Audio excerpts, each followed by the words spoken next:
Aloha, friends. Welcome back to another episode of the Radiate Health and Wellness Podcast. I'm your host, Christine D. Ross, and today we have a truly inspiring guest joining us. I'm thrilled to announce Linda Butler. She's a dynamic midlife reinvention coach who is passionate about helping women embrace their authenticity and find renewed purpose during their midlife. Linda has dedicated her career to guiding women through the often challenging and very transformative years of midlife. With her insightful approach, she empowers women to navigate this significant life change with confidence and clarity. Linda believes that midlife is not a time to slow down, but a unique opportunity to redefine and reinvent ourselves. So whether you are feeling stuck, seeking a new direction, or simply looking to reignite passion for your life, Linda's insights and wisdom are sure to inspire you. So get ready for engaging conversation that will leave you motivated and empowered. Welcome to the Radiate Health and Wellness Podcast, Linda. We are excited to have you here. Excellent. And thank you so much, Christine, for inviting me. I'm so excited to be here. And thank you so much for my introduction. That was a really lovely word. So thank you so much for allowing me to be here. You're very, very welcome. So to begin with all my guests, and it is definitely your choice if you want to answer it now or later in our conversation. But I'd like to ask, what does it mean to you to radiate health and wellness? Yes, and I thought about this question because you had let me know that this question would come up. And for me, I think it really to radiate means you're comfortable in who you are. You're accepting and loving of who you are in this moment. And I think when you're in that place, you naturally radiate. So I guess that's my answer, is that comfort in your own skin, knowing who you are, accepting who you are, and loving who you are.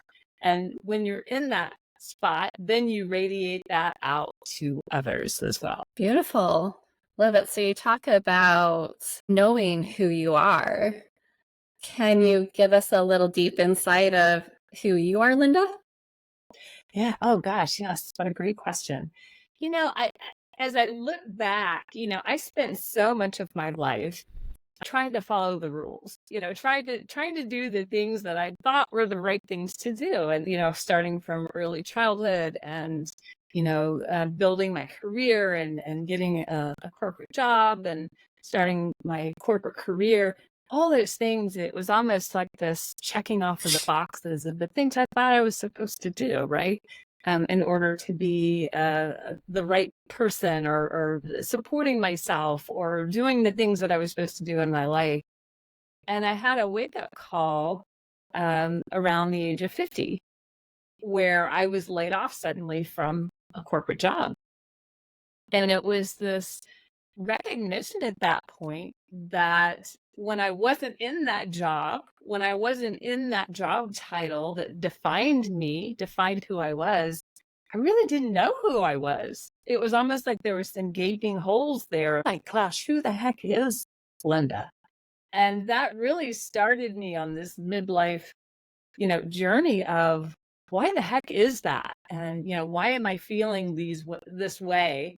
Am I alone? Is there something wrong with me? And, as I started to research and study, what I found out is this is really common, that so many people, particularly, I focus on midlife women, but I think everyone, human beings, as we reach this midlife stage, we start to really want to reconnect to who we are. And maybe we had roles in the past that were one thing, but now we're recognizing we're starting to morph and change.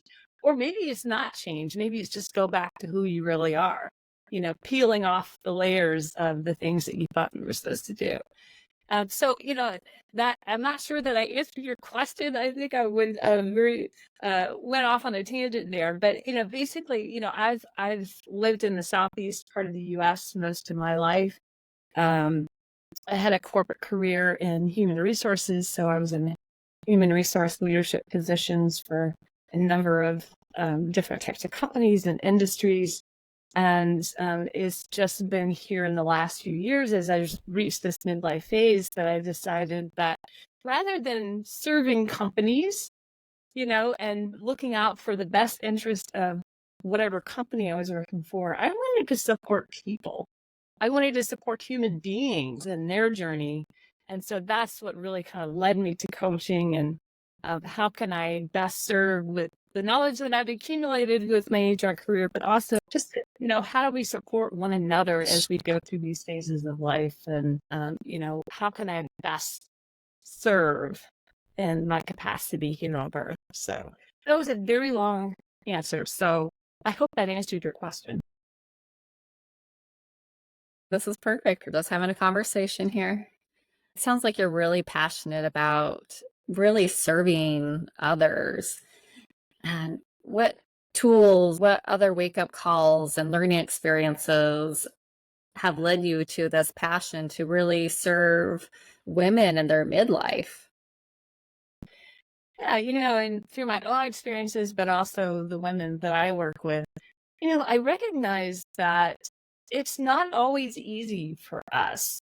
And there's something called, I'm sure you might be familiar with it, it's called the sandwich generation, meaning many women at midlife are still either finishing raising children or maybe are still in that process. They're dealing with their own life. And then they often may be caring for aging parents. And so you're sandwiched in the middle. You've got both ends of, of who you're trying to support, and then you're somewhere in the middle there. And it can be very draining. It can be very exhausting being in that place. And so that's one element of it. And I experienced some of that. I had my dad was diagnosed with cancer a few years ago, and we went through the process. I have two sisters. We went through the process of how are we going to care for him during this time frame? What do we do at the end of his life? And dealing with things like hospice and how does that work? I had no idea how these things work. I'd never experienced these before. So it was trying to figure out, like, how do we support him? He ultimately did pass. But those are the things that midlife women deal with, right? And I don't know that we always get the recognition for a lot of the behind the scenes and the support that we are giving other people. And that can sometimes drain our own energy banks. So I love to work with this age group because I think there are some opportunities to really reset boundaries, really focus on us as individuals, and our needs are just as important as those that we're supporting. So how do we make all that work? It's almost like a giant puzzle. You're trying to put these pieces together in a way that can support you as a midlife woman in all that you're asked to do in life. So, what is your advice to give others when somebody's at this point where they're just feeling drained and overwhelmed with everything that life has put on them, stuck in this transition of coming out of a career world and transitioning into, well, their next chapter, whatever that may be? What advice can you give them that can help them out and give them support? I think the one big realization that I had is that it doesn't have to be something, it's not like you flip a switch and then overnight you have to fix. It can be a series of small steps, things that feel doable, but it's just a matter of start implementing those small things that are going to make your life better, that are going to allow you to start creating some boundaries for yourself and your energy bank. And how do you need to be supported so that you can support others?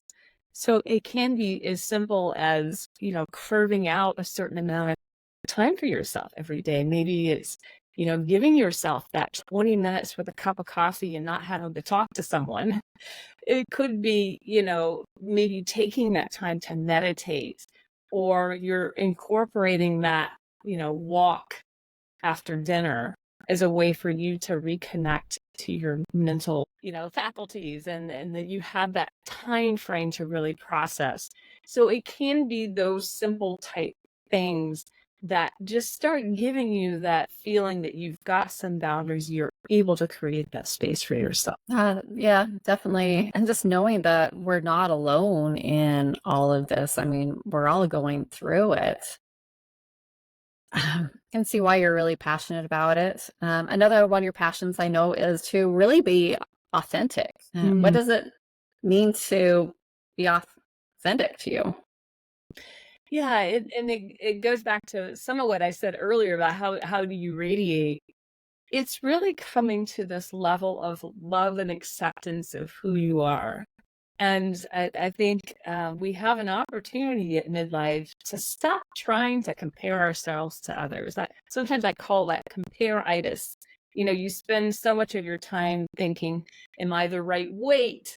Do I dress the right way? Am I in the right career? Do I have the right family set up? Am I married or not married or have kids? And so we've spent so many decades in this phase of, am I keeping up? Am I doing all the things that I think I should do, to keep up with and be part of society? And I think midlife is this great opportunity to just take a pause, take a deep breath, think back and reflect and think, Yeah. who am I?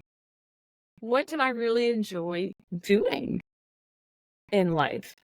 What brings me joy? What brings me happiness? Can I accept who I am, whatever the state of my body is at the moment? Whatever, do I have gray hair or do I color my hair? And, all those little surface things that we've spent a lifetime really beating ourselves up on. Can you come to this space to say, you know what? This is who I am. And I'm okay with that. I love that. So I don't know if you mind if we dig deep and get personal a little bit. I know that you're a cancer survivor as well.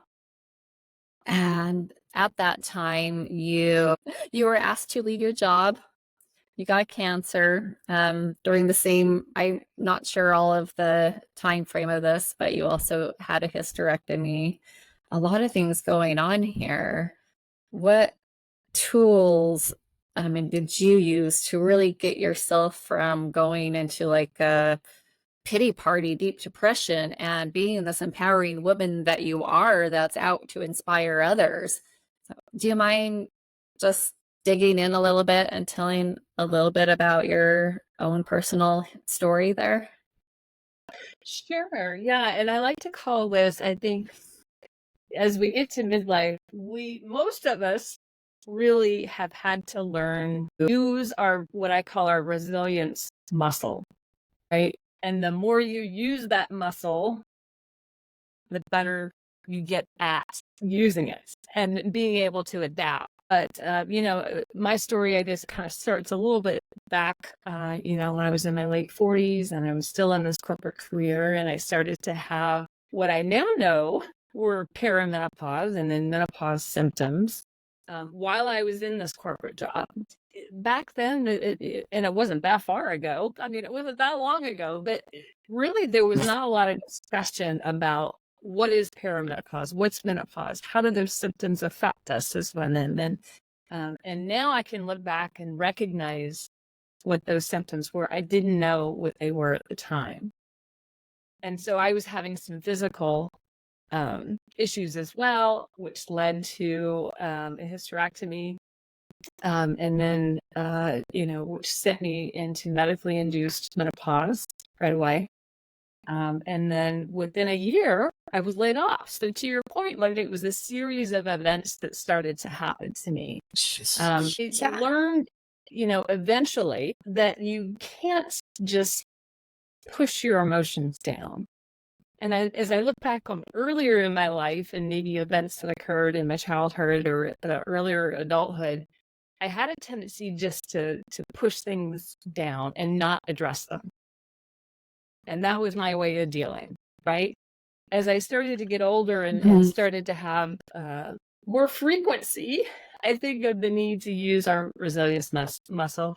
I started to recognize it's actually healthier to address, to recognize what you're feeling, that it's okay to have those feelings and emotions, allowing yourself that space to actually, in some cases, grieve. There was that I was grieving the version of me that used to be, but just getting comfortable with it's okay. You don't have to hide those things. In fact, it makes you heal faster when you can actually put those things in the light.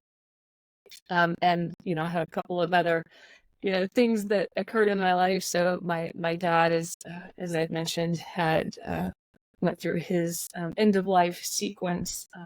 Definitely had some emotions and some repressed memories that came up from that, and learned to just let the emotions be there, accept that they were going to be in the room with me for a period of time, as opposed to trying to just ignore them. So each series, I think, or events in my life, I've really started to recognize and implement that practice of just that those emotions are there for a reason. It helps us to process, but also not to stay in it. It's okay to bring them up, address them, but then be able to move on. So I hope that answered your question.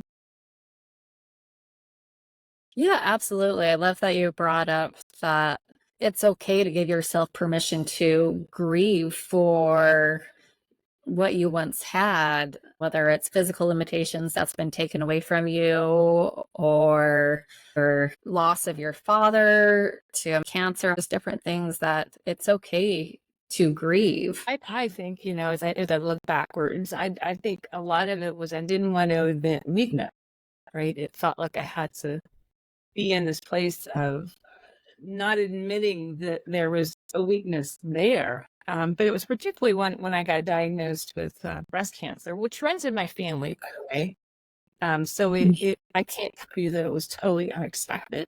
I think there's a genetic piece to that. So it wasn't unexpected for me. It was perhaps unwelcome, but it wasn't something that was a complete shock.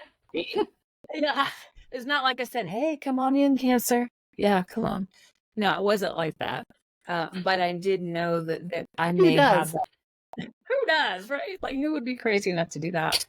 But I recognized in that process that the more open I could be about it, the more I could talk to others about it and just admit. There were times where, as I was going through my decision making on what do I do and surgeries, and there were times I just wanted to not talk to people, and that was okay. I just gave myself that space. There were other times where I was like, you know what, I want to share what I'm feeling right now, and so who's the right person in my sphere that I need right now, because you use different people for different reasons, right? So I might go to my sister who's been through it herself and say, hey, here's how I'm feeling today. Or I might go to a friend that has a different viewpoint or impact. So I think a lot of it is really just understanding how to use, and I don't mean that in a bad way, but tap into your network, and so that you can find that support, find that trust, find that person that you can talk to in the moment that's going to help you the most. And all of those individuals have different things they can bring to you that you can lean on. So I think that was my learnings, particularly as I went through that cancer battle. So in order to really be able to get out of any type of depressions, you allow yourself to grieve and feel what you're feeling, let it out. But what allows you to not stay stuck in that place is to talk it out, whether it's with friends or relatives or just anyone, to just be able to talk it out. And then, as well as from what you've said earlier, kind of putting it together, just that simple time to yourself with that morning cup of coffee or just a nice walk, that's been your healing tools. Yeah, I would say so. And I will say, I am not a doctor, so I'm not going to tell you that's the method for everyone. And if you're experiencing extreme depression, please get some professional help. But for me, that was how that's how I kind of dealt with my journey. Yes, to your point, there were different. I always call them. You know what a lever is when you pull or push a lever. I'd use different things in my life as a different lever when I felt like I needed it. Sometimes I needed distraction, right? So how do I stop? Sometimes our minds can get into this space where we start to catastrophize. We think of all the worst case things that may happen. And so there are times that recognize I need to disrupt that. I need to disrupt that pattern of thinking that I'm in. And so what can I do in order to disrupt it? So it might be picking up the phone and calling a friend. It might be just a change of scenery, right? Like going outside and breathing in the fresh air. Maybe it is picking up a book or watching TV. I think that all also goes back to knowing yourself. You will start to notice when you have these patterns, the more comfortable you feel in your skin, the more you know about yourself. And I think that is also part of this midlife journey, is really getting more comfortable with who you are and maybe what your patterns in the past have been. And so that you can perhaps improve those patterns moving forward. Beautiful. So if you have just one message to get out to someone that is listening right now, what is your message for that person? Yeah, so if you're a midlife woman that is in this place of recognizing that you don't recognize who you are anymore, first, I just want to say you're not alone, that this is actually very common and that you're in good company. I think this is actually kind of a natural progression for human beings. We go through these phases in our life, and midlife can be a recognition that perhaps the roles you used to play, so maybe you were a mom that was raising kids, now you recognize that your kids are grown and gone. Maybe you're feeling that empty nest. That version of you no longer fits. It could be someone like me that was in a career that suddenly stopped, or you recognized it no longer served you in the way that it used to. That these are all natural and human elements, that there's nothing wrong with you, and you're definitely not alone. And there is a way out of it. And I do think that this is actually a great stopping point in our lives to really think seriously about what it is that you need to make you happy and fulfilled. And I think many of us may actually end up living longer, right? So if you think of the longevity of human beings, many of us may live into our I know I had a grandmother that lived into her 90s. So if I'm in my 50s today, I might still have a lot of life ahead of me. So rather than just staying in a pattern that doesn't make you fulfilled and happy, take this as this opportunity as a pause to really do some reflection of what it is that is going to make you a happy and fulfilled human being. Wow, what a powerful message. Thank you. And Linda, can you just tell us a little bit about your coaching at Linden Lotus? Yeah. So my company name is, as you mentioned, Linden Lotus Consulting. So I do one-to-one coaching. And so I will work with a woman about 6 months at a time. We do one-to-one calls, and we'll actually spend some time together ensuring that you have that sense of authenticity, that you have that feeling of who you are. So we kind of start there. I think knowing who you are leads to wisdom in other areas. So it's spending time on what are your strengths, what are your talents, what are your the values that you have in life, and what are those things that you need in terms of boundaries, or what's going to really set you up for now and the future. So we work on that. And then we also, put a plan together. So what is it that you want your next chapter to look like? What is that goal or that vision that you have for yourself? And what are the milestones that we can create and help you start to implement? So that's the coaching that I do. Wow, I bet you just make some huge life changes, and women definitely appreciate the time and effort and just value the tools that you give them.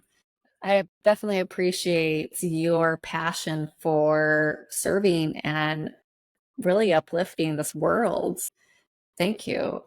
But I really found as I went through my own process and my own journey, I felt like this was a needed space for women, that there hadn't been enough attention on midlife women in this phase of life. And so that's why, not just my own journey, but from what I observed with other women, I thought, gosh, where can I have the most impact? And I think this is the space. I think in some ways there hadn't been enough attention on this phase of life and what it can mean to women. So that's why I'm so passionate about serving.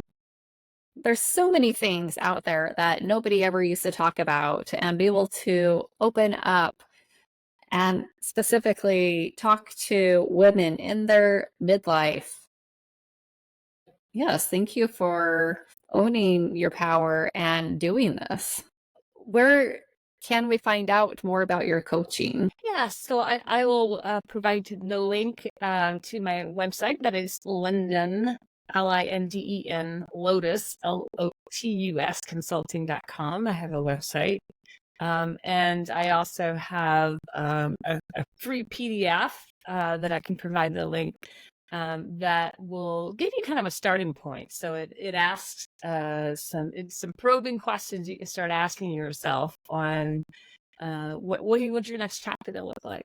And so I provide that as well. So that's wonderful. I look forward to seeing that link, and I will provide that in the captions. So is there any last words, any other messages that you would like to share with the world today? Gosh, I would say just look forward to the next chapter of your life. That I think we have so much in front of us nowadays, and so much opportunity that perhaps our parents and grandparents didn't. That you don't have to be defined by an age or a stage of life. That it's all about just being in your power and enjoying the life that you have in front of you.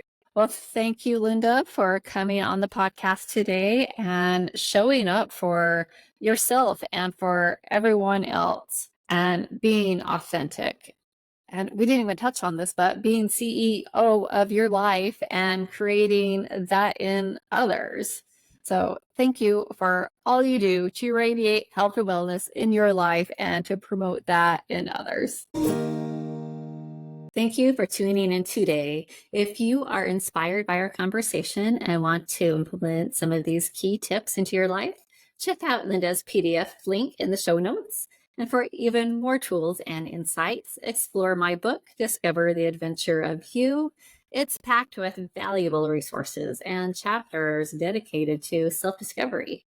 And keep an eye out for my upcoming book, Health Beams, set out to be published on August 22nd.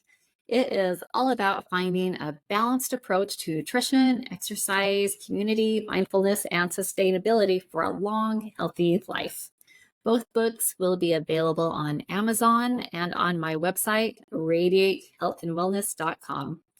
And if you know somebody who could benefit from the tips shared in this podcast, please share it with them.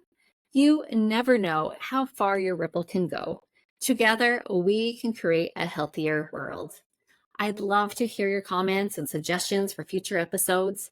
And if you have a message you'd like to share, let me know if you're interested in being a guest on the podcast. Don't forget to follow and subscribe to stay updated on the latest episodes. And visit my website, radiatehealthandwellness.com, for more resources, recipes, blog posts, and information on health and wellness coaching. And if you're looking for personalized support on your journey, please reach out to me for personal coaching. I am here to assist you embrace life and radiate health and wellness. So mahalo for tuning in today. And until next time, take care of yourself and radiate health and wellness in all that you do.